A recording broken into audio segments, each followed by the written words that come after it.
Well, hello and welcome. Thanks for coming, all that stuff. It's a great night to be enjoying some Fisher's dinner. All right, so again, can you hear me in the back? No. Can you hear me in the back? Okay, well, we'll do the best we can here. All right, we're going to get right into this here. Okay, the setting, a peaceful rural Avon farmyard in the late 1920s, summertime. A big Hudson drives into the driveway towards the farmhouse. As soon as it stops, 4 federal agents jump out. They leap over a fence and tear off into the woods after a moonshine still. They don't even ask to see where it is. When they reach it, they hack it to pieces with axes. Whoa! This is how the story of one Stearns County moonshiner begins. The story ends 8 years, several raids, and jail time later. Prohibition has been heavily mythologized over the years, a 20th century Robin Hood story, only this time involving the mob and gangsters. So one thing that's really interesting, having been working at the Stearns History Museum for 8 years, there isn't a single family or a single person that has lived in Stearns County over 4 generations that does not have a moonshine story. Seriously, it's probably one of the most ubiquitous stories that we have at the museum. Everyone lived it. So it's been really fun to sort of dig some of these stories up. So first of all, this is not going to be a nuts and bolts. We're not going to go into the history of how it started and the politics, blah blah blah. But I am going to lay a foundation down for us, just so we're all on the same page, and then we're going to get right into the stories. So, all right, a brief bit of history. Get your notebooks out. Prohibition officially began on January 16th, 1919. There will be a quiz with the ratification of the 18th Amendment to the U.S. Constitution. Got that? October 28th, 1919, Congress passed the Volstead Act, which, we all know this as the Volstead Act, right? Which established the legal definition of intoxicating liquors and the penalties for producing them. Are you taking notes? Awesome. This is fantastic. Good deal. The country went dry on January 17th, 1920, when the Volstead Act went into effect, which was the instrument of enforcement. If you don't have an instrument of enforcement, there's nothing, you can't enforce anything. So that was why it took so long after the amendment was ratified to actually have the country go dry.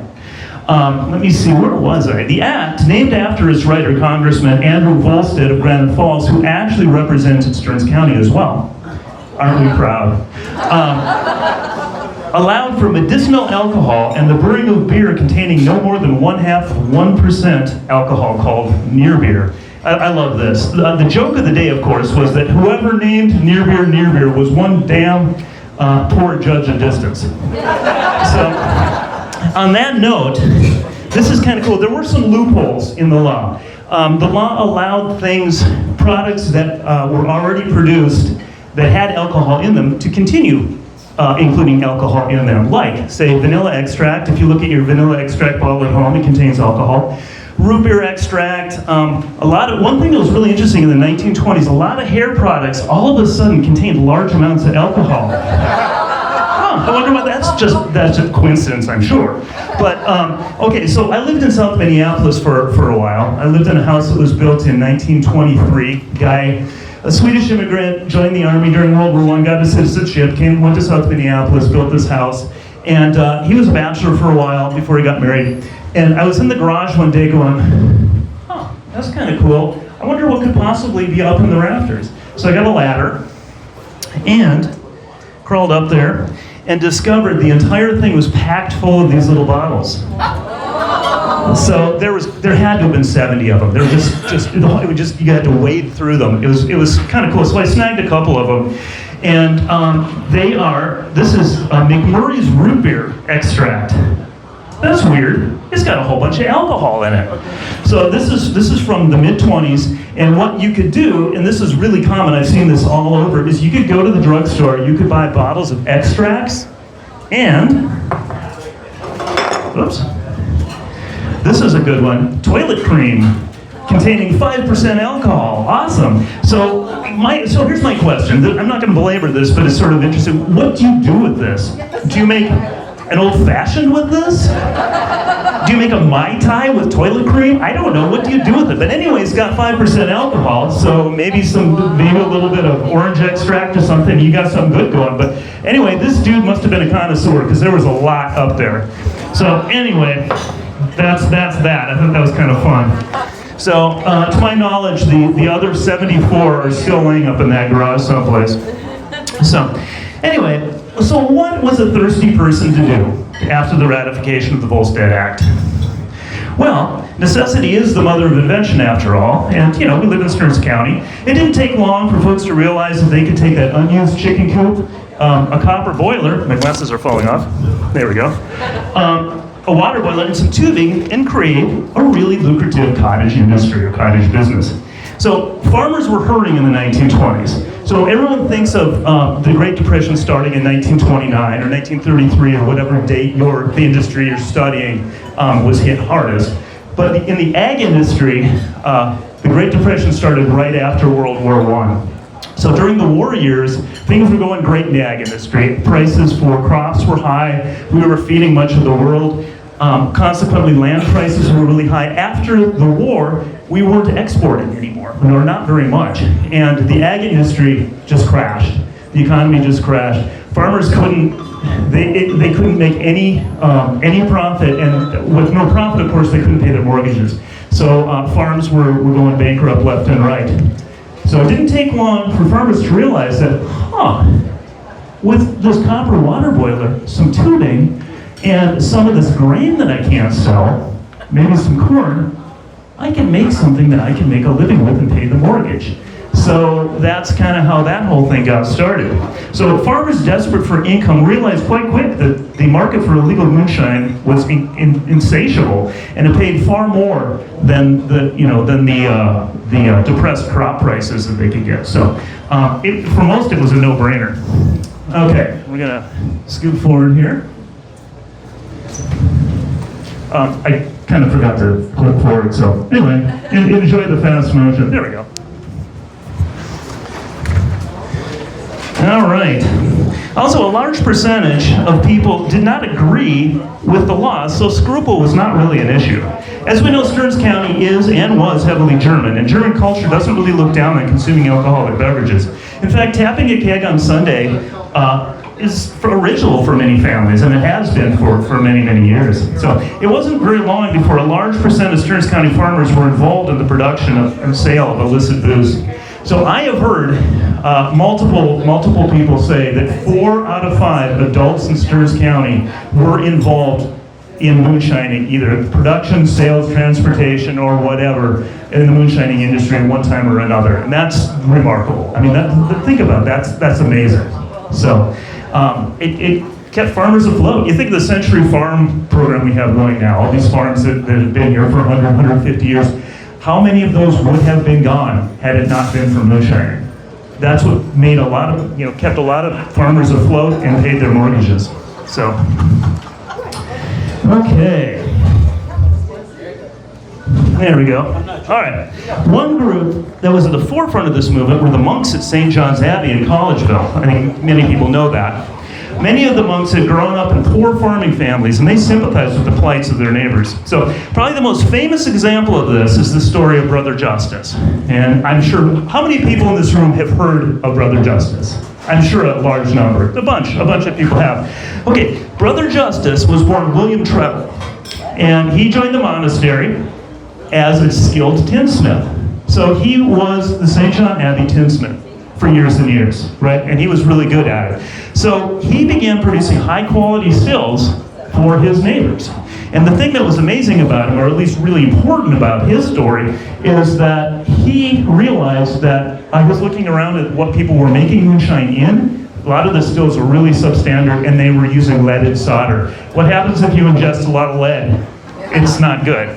So lead poisoning. So his deal was he made high quality stills with lead-free solder. So that was huge. There's still a lot of people out there. There's a lot of stills in existence, and if you can find a Brother Justice still, you have a really, really cool piece. They're the really high quality ones. So there's one other bit on that is there's rumors, and I haven't been able to verify this or verify it or what, but they say that the largest still in Stearns County was operated by the monks. Take it or leave it, it's very possible. It's very possible. So before very long, it wasn't too difficult to find liquid refreshments, much to the dismay of the Dries. All right, and now we're gonna kind of tag team here, and now Roger Paschke is gonna tell us. He's got some amazing stories, so he's gonna jump in with one of his stories with local color. We are in Avon. How many people here from Avon? Look at that. Okay, about 3%. Oh, I guess I kind of am too. This guy is from Avon right here. Well, down the road. Well, a lot of things moonshining happened around Avon. One was really close. This is Middle Spunk Lake. And if you go to the west and the northwest corners here, I was at a couple of garage sales in Albany over Pioneer Days. You remember that? And there were two of my former students in Albany where I used to teach, and they told me some moonshine stories. Never heard of those before. They said right there, they use it for a duck blind today. And that, how many have heard this one? Nobody. And they used to have a cement, and there was a still, there was a room under there. And they still use it for a duck blind today, and they said that they stand on the boards for the duck blind. And they said the people told them about, I can tell you the name of the person, but I'm not going to tell you that. They said they used trucks to back up and dump the sugar into that place. Some people are nodding their heads. All right. Closer to Roger. Okay. Another Avon story, probably a lot of you have heard this one. We talk about the priest right here in the church. Yep, right here. It was 1928. Is that when they built the church or were repairing it? Does anyone know? Anyway, this was during Prohibition, and the priest was selling, you buy my booze here that I'm selling, you're contributing to the church fund. And so they did. That helped. I see people nodding again. Okay, I've got these not as notes, but I think they're more interesting if I read them and then comment as I do so.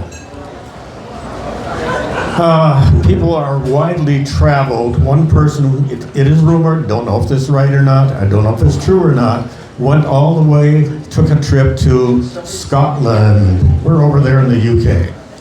And he goes to a bar, and he says, the bartender says, I got any drink you want. He said, I want a Minnesota 13. The bartender asks, is that Albany, Avon, Melrose, or Holding for? And he'd probably never been to the United States before. Another one, and this is just a kind of a jingle here. There's gold in them thar hills, there's gold in them thar hills. The natives are getting it by operating the stills. Well, of course, the gold was moonshine, all right? Another one. Moonshining was a family affair. I mean, everybody did it in the family. Mothers in the kitchen, washing out the jugs. Sisters in the pantry, bottling the suds. Fathers in the cellar, mixing up the hops. Brothers in the front porch, watching out for cops. Now that's a family affair, isn't it? And then, of course, and I don't think this is true, a Sunday school teacher asked, who made the sunshine? Everybody says, God made the sunshine. And then, this couldn't happen. Who made the moonshine? And one kid says, people in Avon. All right, wonderful, wonderful stories. Well, I do have some local stories. And about the last big person, or the last person to really make a lot of moonshine that was arrested. This was in 1964 in Freeport. Anybody here from Freeport? One. Oh, way. Okay. And this was a Finken family. I'm mentioning a name here. No big deal, right? 1964, this was in the magazines, Collier and things like that. And they found him, they destroyed 120 gallons, and up in his reading it still here. 120 gallons up in the up in this attic upstairs. No, I'm sorry, I'm trying to say this now by memory, and I'm not, and so I'm not here to. They found a lot of sugar and destroyed, took the whole thing, right? All right. When they destroyed this, he still had larger stills out in the woods someplace. That's what a lot of people did. If they found the stills, they continued mooning, that's not the word. Making moonshine. No, I'm not going to do that.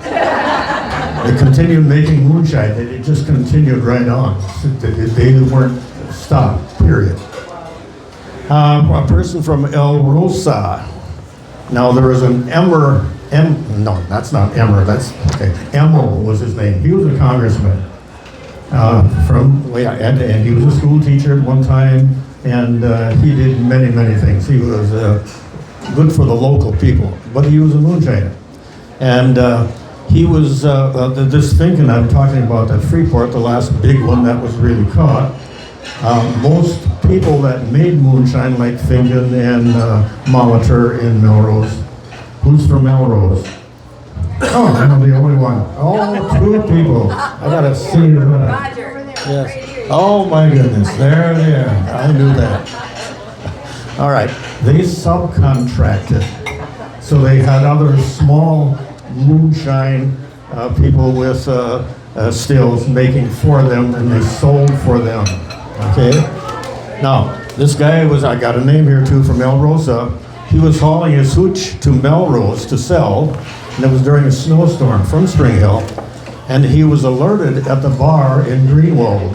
The feds are coming. She heard that. He kept nodding at me. All right, and so he had to hide this stuff. He couldn't take it to Melrose, and he hid it in, you know, they have Corpus Christi Day, and in the cemeteries they have these, what do they call them? Chapels. I knew there was a word for it.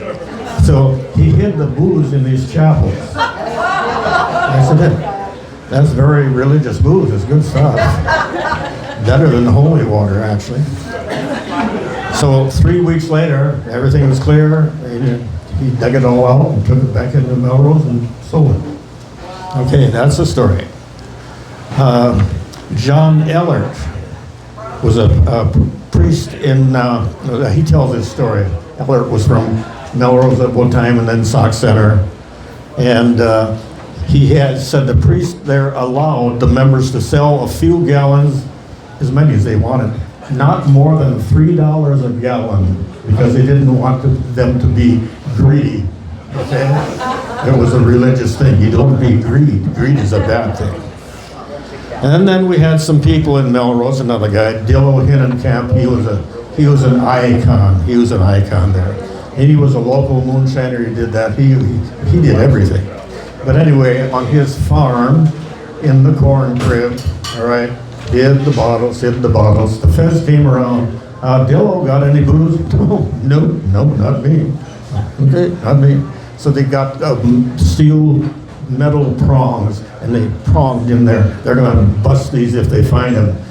Fortunately for Dillo, they did not find them, and he was very, very happy. Dillo told me this story. So Roger, wasn't Dillo, he was a tinsmith too, wasn't he? Dillo was a blacksmith, and he could do anything. He could shoe a horse, he could shoe mosquitoes. Okay? He was a good man. He could do anything. And he made spears, all right, fishing spears. The fishing spears by Dillo are legend. They sell now for $600 a piece. But he doesn't make them anymore. He's not around. Dillo? Oh, that's the question. What? Oh, that's me. Okay. Roger, is the still at Anton's? Is that Dillo's? The still at Anton's. You've all seen it? Dillo made that as a teenager. He made that thing. So he could do anything. Anyway, that's his little story there. He had a lot of other ones too. Eddie Salzman, that's a Melrose name too. Good Lord, I hear these stories. And he was had a car garage. He was a mechanic. And it was right next to where Schulzenberg's Hardware is, right on the corner. And up in Schulzenberg's Hardware, which wasn't Schulzenberg's at the time, it was a store and a bar.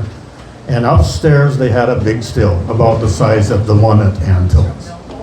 And they got word the feds were coming right in the middle of summertime. And the feds wouldn't be there till the next day. They all knew that. So they got block and tackle, lowered that thing down. They couldn't get it down the stairs, of course. They took it out the front. They took a couple windows off and lowered it down to the ground. And everybody's standing around watching them do this. All the people in town, they know what's going on. Nobody cared, you know. Okay, the feds are coming. The feds are coming. And Eddie Salzman in his garage, yeah, he watched them do it. That's good. So the feds come the next day.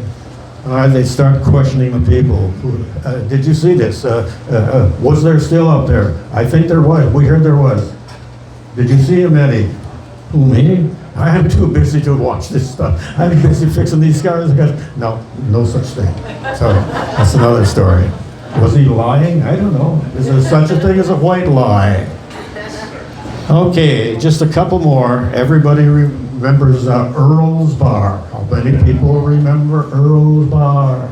One of the hot spots in Melrose. All right? Earl, when he was a kid, he worked in his father's bar too, which was on Whiskey Street. Are you going to believe this? Whiskey Street was not an official name. In Melrose, at one time, there were 15 bars all at one time. It was a railroad town. We had the Irish, we had the Germans. What more do you need for boozing, right?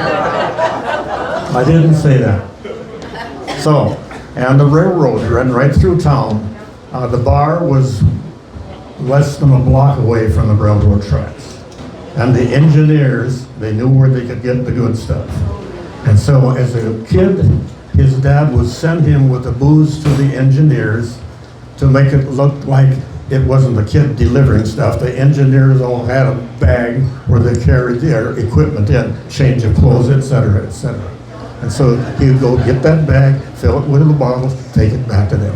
Or if maybe it was too obvious, the mama had sewn, they sewed pockets inside that she could put the bottles in. And he would just walk over there and give it to them, and that was it. They had regular customers, those railroad engineers, they were, I don't know. Would you like to ride with them? It's not like airplane engineers, is it? Or airplane pilots. No. How we doing? We're doing great. We're doing great. Well, that's... Okay, Delia Lem ran Tice Bar. Now, there was a judge formerly from Melrose living in St. Cloud, and that he would come every once in a while upon, it was a main thing that he did. And he would come, bring his car to the garage, a garage in Melrose,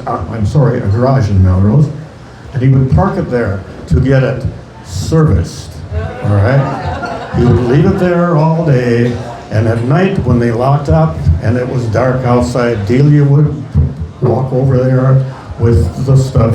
She was carrying it in a bag, and the key was under the mat, and she would open the trunk, put the stuff in that's there, and then he would take off, go back home. Okay? And that's how he got his stuff. Everything was, I don't know, not legal, but it happened, and it was common. These are not just a few things. This is everyday happening stuff. So, the thing about scouting might not have been right, but these things are right. Okay. Stories. We're close to, remember Bricky's? Right now it's the Anton's? A guy named Bricky used to own it. When I was in college, I graduated in 1961 from St. Cloud State, there were two bars that were the bars. And one was Bricky's, that was closer to the campus, and the other one was the Bucket, where all the nurses went, and that's close to the hospital, all right? So these are counted. That's where John Gallardi met his wife at the Bucket. She was a nurse. So that was a legit place. All right, anyway, Bricky's, that was a moonsh, they made hooch there. And Bricky's dad, this was Cyril Bricky. His dad's name was Ed, and he was the sheriff in town. He was the chief of police in town in St. Cloud for 7 years already, and he had been with the police department for 37 years. All right, so there you have some officials that don't break the law, okay? They don't break the law. This happens quite often. Is it your turn? Sure thing. It's your turn. if you're in a good spot there. Great. Oh, he's not going anywhere. He's not going anywhere. All right. It is time for an action story. Okay. The 18th Amendment closed the doors on multiple industries making an honest buck and opened the floodgate of opportunities for others. What happened on an October night in 1923 at New Munich's Pitzel Brewery is just one of the more dramatic examples of how dangerous unintended consequences can be. Stearns County was no stranger to vice and conflict during the dry years. Minnesota 13 was known throughout the nation as the best made and most available mass-produced moonshine available. As a consequence, this area was given more than its fair share of attention by federal prosecution and prohibition agents. The agents were tasked with closing down small-time individual producers as well as policing commercial facilities such as breweries. Find the waitress and pour it. Okay, one of the industries hit hardest by prohibition, quite obviously, was the brewing industry. Prior to 1919, there were no less than 10 breweries operating in Stearns County at one time or another. As the manufacture and sale of alcohol became illegal, these companies had to radically rethink their business plan, or retool, or close. Most were just not nimble enough or didn't have deep enough pockets to survive prohibition. Some tried. Actually, a number of them tried.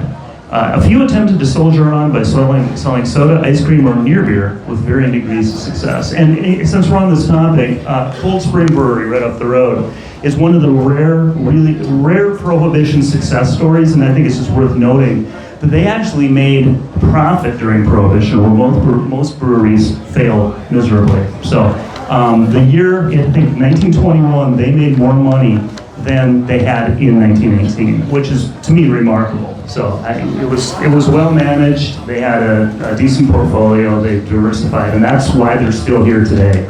So anyway, that's just a little sidebar. But breweries, let me see. Whoops, I keep forgetting to do this. What did they make at that point? Well, maybe I should. There's a hint. So they made, so Cold Spring started, they had mineral water, which they made until recently, right? They had, I think it was called Red Star Mineral Water. They made a tonic. They had a full range of sodas. And they also were in real estate. So between all of those things, they were able to do actually fairly well. So where a lot of the smaller breweries in Stearns County and nationally failed, I think, God, something like 75% of breweries failed during Prohibition. So, all right, so where are we? We are, breweries had to make regular strength beer. I think this is kind of fun. And then either remove the alcohol or dilute the beer to make near beer. So if you think about it, boy, there's some room for nefarious going-ons there, right? Prohibition agents were concerned that the brewhouse managers might just forget to remove the booze from some of their stock and then sell the real beer out the back door, which, of course, is what happened to most breweries that survived. Let's see here. There we go.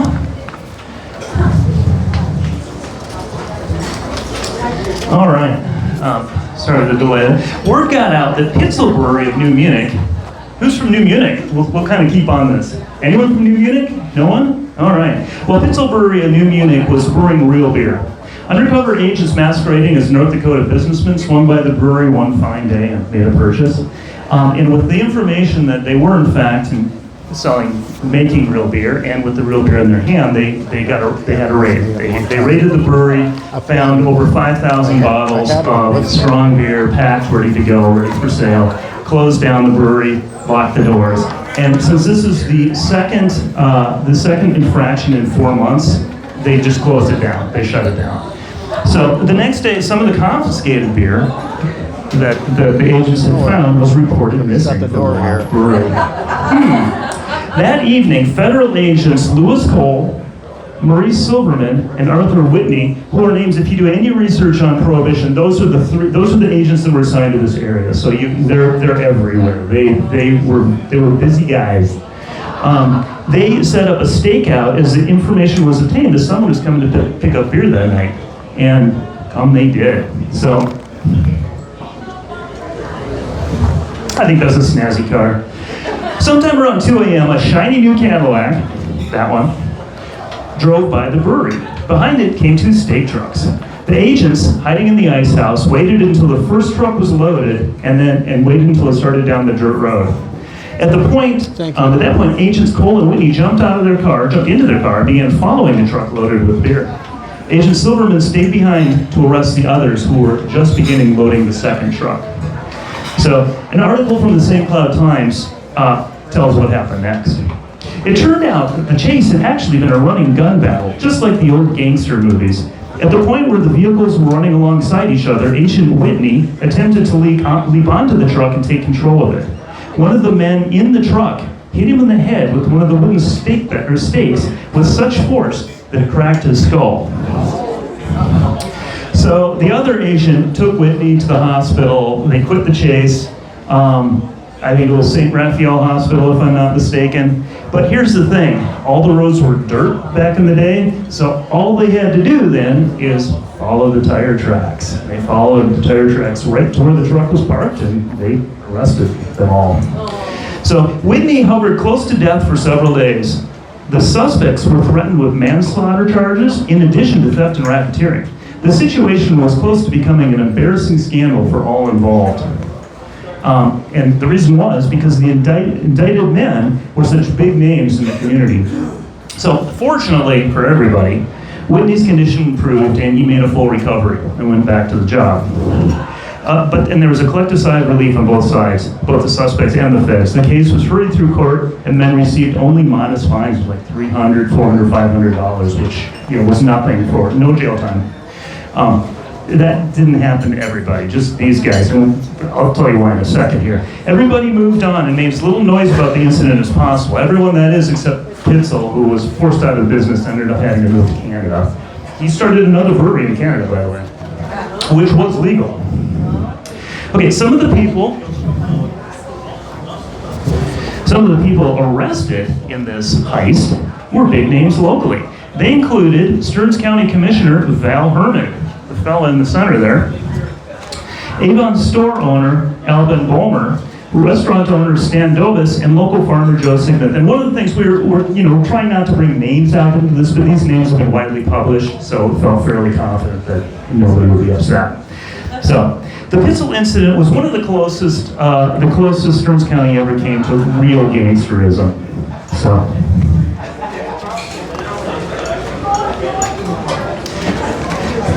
Roger, did you have another story you want to jump in with? If you wish. Sure thing. Okay.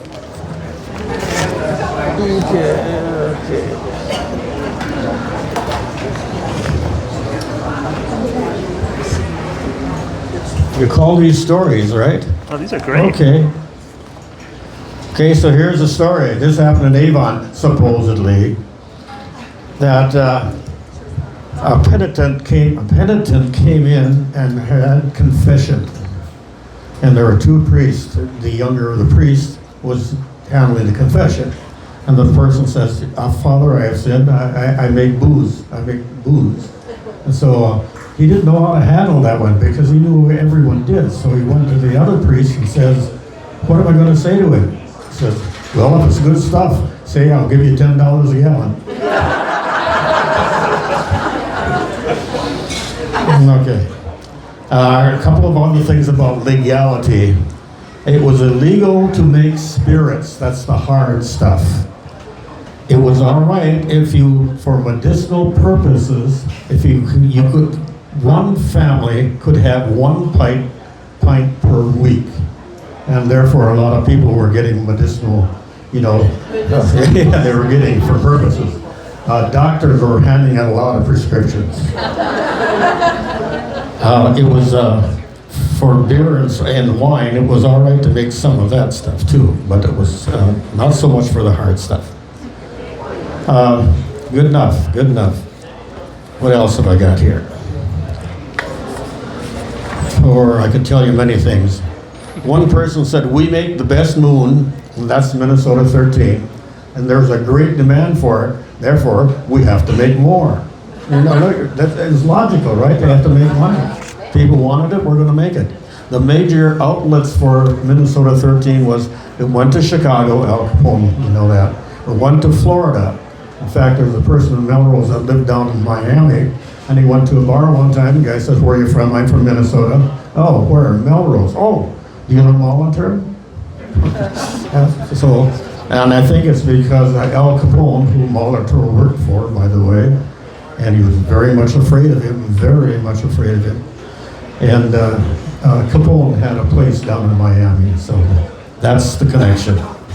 A lot of the booze went to the cities, Minneapolis, St. Paul, went to Florida, went to San Francisco, and Dakotas, and much of the transportation from here went down Highway 10. I mean, a lot of it. We had a person in Melrose, I'm not going to tell you his name, but they had a gas station, and they had many cars running at the same time, following each other, maybe not right in a string, so they could be recognized as transportation of the booze. But he was woke up, he woke up many times during the night, and the people needed gas for their cars, and they couldn't trust this person. This person was probably given some booze for doing this that night too. That's how they paid. So it was just a steady train that happened. They had their roots. Good enough. Talk about breweries. Cold Spring Brewery, they own 32 saloons. Okay? Not just in Cold Spring. And the Melrose saloons, a lot of them weren't owned by locals. They were owned by other breweries that supplied them this. All right? Good enough. There were breweries in Melrose and New Munich. St. Cloud itself had 7 breweries. I don't know where they all were. Have you ever heard? I have, Breweries, yeah. We got a map of them at the museum. He's got a map of them. If anybody who wants to know, that's the man. He'll get it for you. Anyway,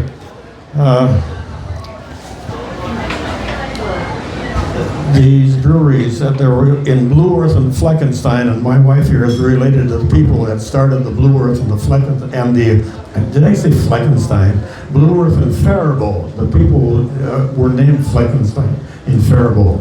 If you ever want to see a nice museum of the Flex beer, which was very, very popular, go to the bank in Faribault. It's right on the corner. It's like a museum. It's got a whole mess of that stuff in it. Very nice to see.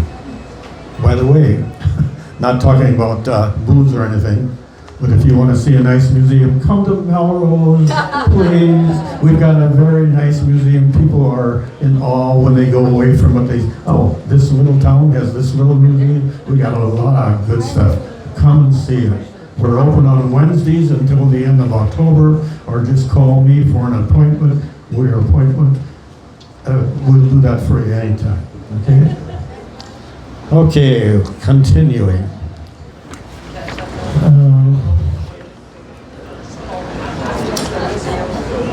Liquor was you talked about it, they had lead. People died from it. It was very lethal. I have just a couple of figures here. In 1920, in 1 week in St. Paul, 19 people died in 1 week. In 1924, in 1 month, 17 died. When they first started making this booze, anybody and everybody started making it if they knew they could get away with it and make a buck on it, see? And so you had, I don't know if this stuff is good, if there's lead in it, et cetera, et cetera, et cetera. They just bought it and tried it and they paid the price. One person said they're trying to embalm themselves. All right? So, not good, not good. So, if something you want to do, I'll come back to you later. That sounds good. Sure, thank you. All right, so we're gonna jump ahead here and talk about some of these folks. All right, well, when most people think about Prohibition, your mind generally goes to gangsters, right? And then when your mind goes to gangsters, it generally goes to Chicago and Al Capone and all that fun stuff. But what a lot of people don't realize is that St. Paul, Minnesota was right up there with Chicago when it came to gang activity. However, not lethal gang activity. And the reason for that is St. Paul, Minnesota was fairly corrupt back in the 1920s, 1930s. And they had what was called a layover plan, which meant that if you were this dude, Machine Gun Kelly, and things were getting a little bit hot for you in Chicago, all you had to do is get in your car, probably a Hudson, drive up to St. Paul, walk into the police station, say, "Yo, I'm Machine Gun Kelly. Here's $100. I'm here for a month." And they would say, "Okay, cool. Don't do anything dumb."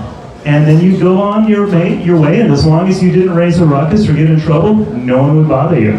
So there were gangsters everywhere in St. Paul. It was kind of crazy. And so if you're ever interested in reading about this, there's a really great book. It's called John Dillinger Slept Here by Paul Maccabee, I believe his name was. Yes, Paul Maccabee. It's great. It's definitely recommended. It's really interesting. But so the list of people that lived in St. Paul was kind of a who's who of who was bad. So you got Al Capone, you got John Dillinger, you got Machine Gun Kelly, you got Babyface Nelson. I never really understood why he was called Babyface Nelson until I went through tons of pictures of him. And that picture doesn't do him justice, but when he was young, he looked like a really ugly baby. So, Alvin Creepy Carpus, and I always wondered about that too until I started looking at pictures of him, and that was the best picture I could find of him. He was creepy looking. So, he's up there on the top right. As well as the Barker Carpus gang. And I lived in West St. Paul for a while, and we lived right down the street from where the Barker Carpus gang hung out and based themselves with. So that was kind of interesting. So anyway, this is meaningful. I mean, we're not here to talk about St. Paul, but it is meaningful to bring this up because we've all driven back and forth from Stearns County to St. Paul. It's not very far, right? So if you're a gangster, you're in St. Paul, you've got immunity, you can do whatever you want. You know you can't get in trouble in St. Paul. Where do you go? Well, you go where Minnesota 13 is. So Stearns County was, the gangsters would come up here, they would travel the country roads looking for hooch producers to buy booze from. So there was tons and tons. That's another thing that fascinates me is that you talk to just about anybody whose family was involved in bootlegging back in the day, and they have gangster stories as well. So this is kind of a fun one. Gangsters would travel the countryside in fancy cars looking to buy hooch, like I said. There are many stories. The gangsters meant business, and they had a menacing presence. Of course, they were they're in the paper every day too. Here's a story that I think is kind of fun. There was a bunch of kids walking home from school on what used to be Old Highway 15, which is now what I think is 136, right? Yeah, County Road 136, approximately where County Road 6 comes into 136 now. There used to be a schoolhouse there. I can't remember, I told the one. And a large car, in Albany sold it. and the large late model car came rolling up the road. It was dirt, cloud of dust, pulled over to the side, and the kids were looking at this thing. It's like, this was a pretty poor part of the county then. I said, what in the world is this giant car doing here? This is strange. So, as kids do, they walk over to see what's going on. They peek in the car, and the guy sticks his head out and he goes, "Hey, have you ever heard of Public Enemy number 1? I'm John Dillinger." And then he laughed and he sped off.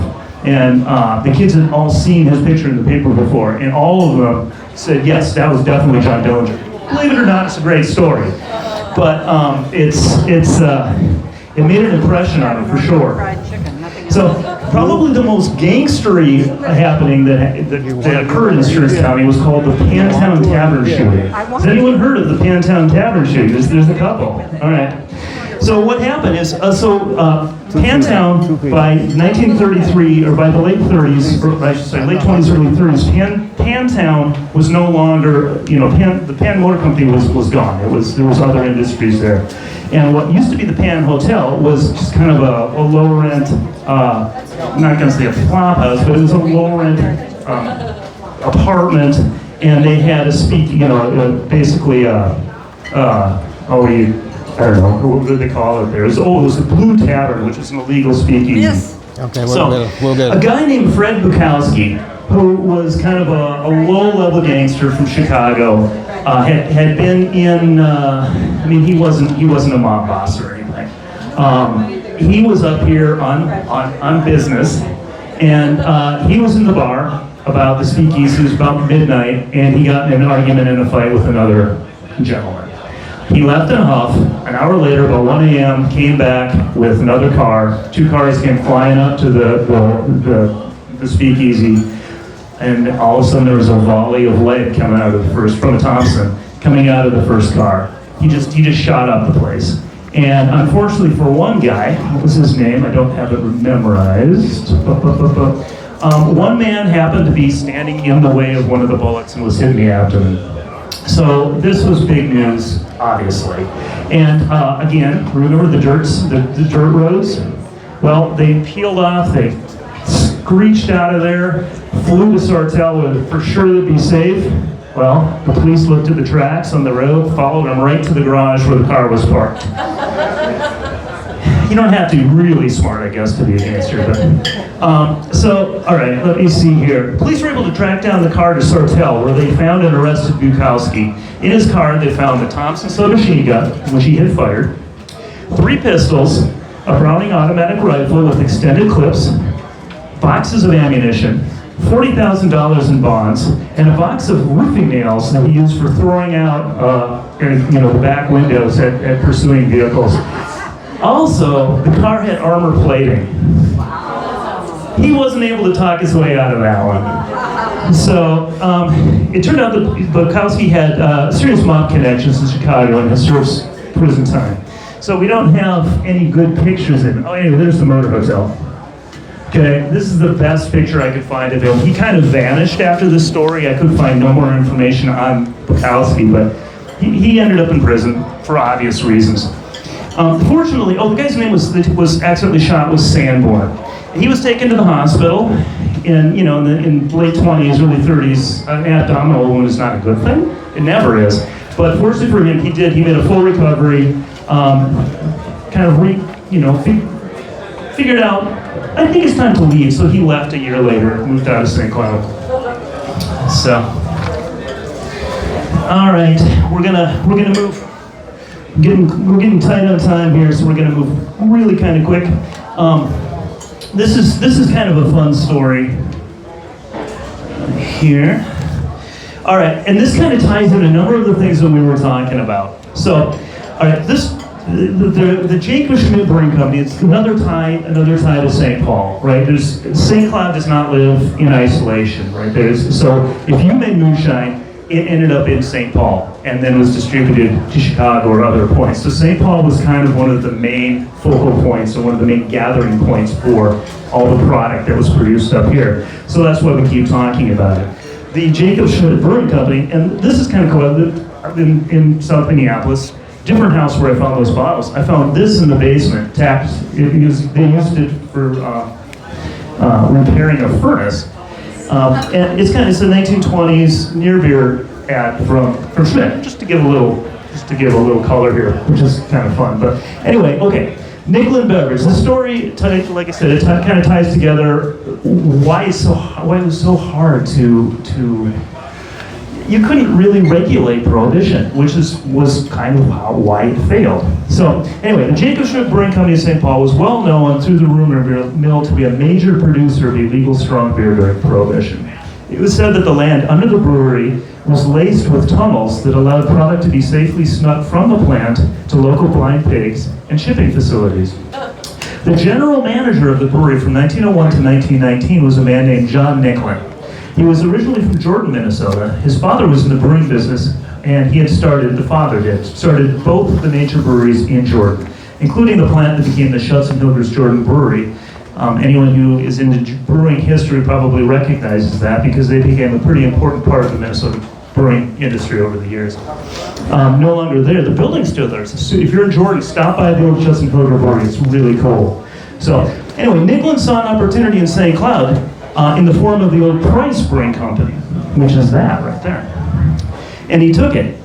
The St. Cloud Journal-Press has a really kind of fun article, which I'll read for you very quickly. Okay. There we go. Okay, a business deal of interest to the St. Cloud people closed yesterday. It transfers the property of the Andrew Price Brewing Company to that which will be known as the St. Cloud Brewing Company, organized by John Nicklin and his son, Florian Nicklin, who is known as Bubbles, by the way. You see, the new brewing company will be manufacturing such beverages as the present-day laws permit, expecting to place on the market several brands of refreshments. Extensive improvements of the brewery are contemplated. Blah, blah, blah, blah, blah. George Schmidt will be temporary manager of the brewing house. He will make his home here immediately, as will Florian, or Bubbles, who will be directly connected with the local management. John Nicklin, father of Julius Vandal of the city, expects to make St. Cloud his home in the near future. He is much impressed with the beauty of St. Cloud and has often expressed his pleasure with visiting with local relatives and friends. So, I think that's kind of cool. Anyhow, he didn't make products that abided by the local laws and was busted many times and shut down. So, what he ended up doing is he bought the Price Brewing Company to make illegal booze to sell in St. Paul. And that is what he did. So, just a little it's all tied together. It's all tied together. So, St. Cloud Brewing Company did survive Prohibition. They were allowed to reopen on repeal. It survived for a couple years. John died in 1936, and Bubbles was just not able to make a go of it. And St. Cloud went belly up in 39. So if you've ever been down to Beaver Island Brewing, it's kind of an homage to St. Cloud Brewing Company. That's what they call many of their beers and stuff are named after old St. Cloud products. So that is that. And we just wanted to mention to you that we are going to be, like I said, basically everybody whose family has been there for any length of time has got Prohibition stories, moonshining stories, that kind of thing. We would love to hear them. We'd absolutely love to hear them. So we've got Grant Wilson back there as our archivist. Yep, there he is, standing there. Say hi, Grant. So if you have stories, we would love to hear them. So get a hold of us at the museum. And, you know, we don't want to lose these things. So, hey, we're going to leave you with one little anecdote here, which is kind of fun. All right.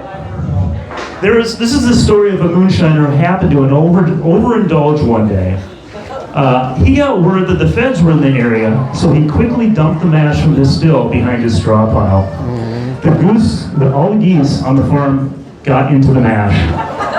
Next morning he woke up, they were all dead, laying in the farmyard, feet up in the air. He got all his buddies together from the neighboring farms. They plucked the feathers off of all those geese. They took the dead geese and threw them in a rock pile. Later that evening, there was a line of naked geese that came marching back to the farm. The story was the geese were just hung over. So there you go.